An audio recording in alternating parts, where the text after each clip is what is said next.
Karmic debt. Yes. So there's this thing called the karmic wheel, and it's just the balancing of energy. That's literally all that it is. Why do I look like a midget on this? There we go. I was like all the way, I was like this talking to you guys. Bringing my head out of the camera. I don't know what's happening. Okay, so karmic debt is releasing it good or bad? It's neither one of those things. Okay, so here's what karmic debt is.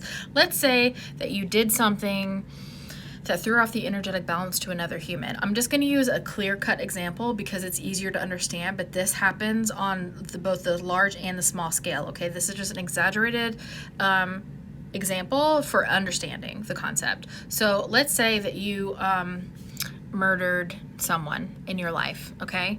You murdered them, and then you go to the ethereal, and then by the time it's time for you to reincarnate, you have a karmic debt that you need to pay back. Now, karmic debts add up, so it's not like you have to pay back all of your karmic debts in one lifetime. Some of these take decades or hundreds of years or whatever it is, maybe even thousands of years to be able to pay back, because the timing has to be right, the energy has to be right for you to be able to pay this karmic debt back. So let's say you reincarnate, and on your next reincarnation, the person that you murdered happens to also be back into the Earth's energy as well, okay?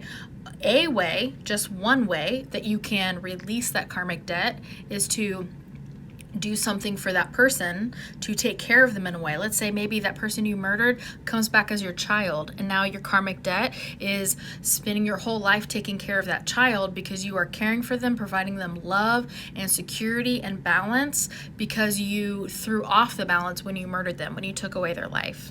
That's just one example. There's so many ways that you can pay back karmic debt. So you pay it back, and it's not meant to be a punishment. It's just meant to be like a balancing of the energies. That's all that it is a rebalancing of the energies, just to keep everything aligned, right? Like you keep your chakras aligned. The earth has chakras. She has to keep those aligned. Your karmic energy, think of it as like your karmic energy chakras or energy points, and we have to keep those all aligned, okay, for everything to mesh well and to work together well. So you can release your karmic debt if that is the journey that you are on.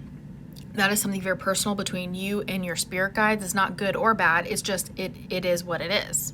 It's just what it is in your state of your journey. So if your guides are at a point where you need to release your karmic debt because you have way too much, then you release your karmic debt and you pay it back in other ways. It's just a balancing of the energies and was never meant to be a punishment. So I really hope that helps, but if you have more questions, you know the drill, pop them in the comments.